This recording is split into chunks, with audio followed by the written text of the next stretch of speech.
I think people form opinions based on like certain things that stay in their mind. And for Chris Masters in WWE, a lot of people go back to that very short promo backstage where Triple H says some not very nice things about you, and they feel like he buried you there.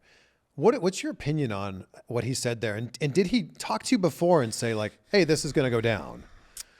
I was aware of it ahead of time. It's funny because this has come up almost in all of my interviews, but I mean, there's a couple ways to look at that. Like Hunter, if you've looked into, like if you watch his history, I mean, he's very much a ball buster, even to HBK, right? His best friend.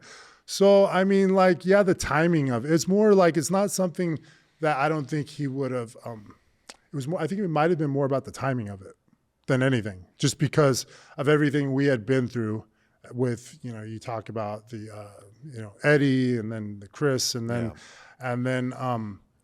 you know, we were under so much scrutiny, and then, you know, I came back, you know, from rehab and I was, you know, about 20 pounds lighter or whatever. So, I mean, it was just more about like, if it had happened at any other time, maybe it wouldn't have been, you know, as big of a deal, I guess. Cause I think, you know, I don't think, again, I just think, you know, he's kind of a ball buster. So it wasn't like, that's something he would have kind of said at any point in time. I just think it was maybe at that time, it was probably a bad time to say it. Yeah, it kind of seemed like he was stating the obvious, like putting it out there. Like, I know everybody's thinking it, so I'm going to say it.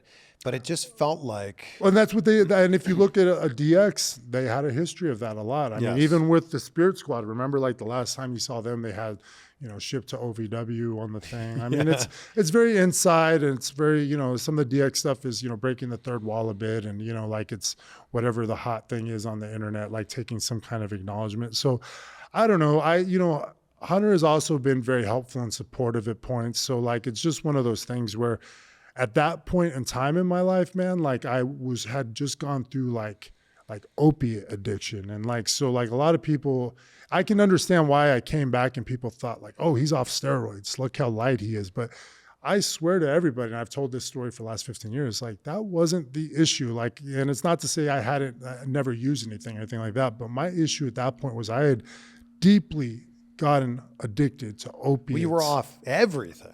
Yeah, oh yeah. But like, and what happened, like I went to rehab for the opiates, and like what really actually made me lose weight. And so there's a lot of people who say, oh, this is bullshit or whatever. But, you know, I was coming off all those opiates, and like, you don't have any like endorphins, you know, you don't have a life force anymore. So like I forced myself every morning.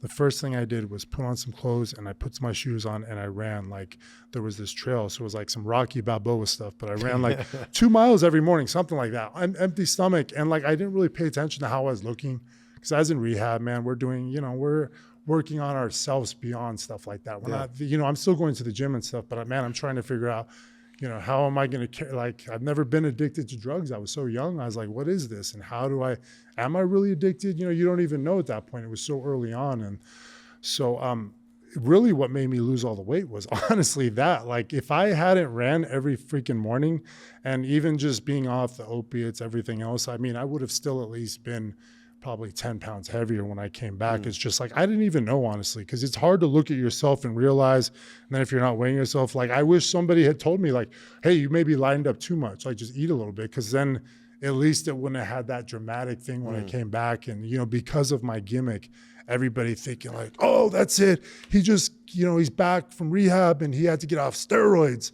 It's like, no, man, like honestly, without the stuff and all that, like I could still be fairly like a big dude, you know what I mean? I could carry 260 pounds easily. But like, again, I just wasn't, you know, you run on an empty stomach 2 miles every morning, watch what's going to happen. Yeah.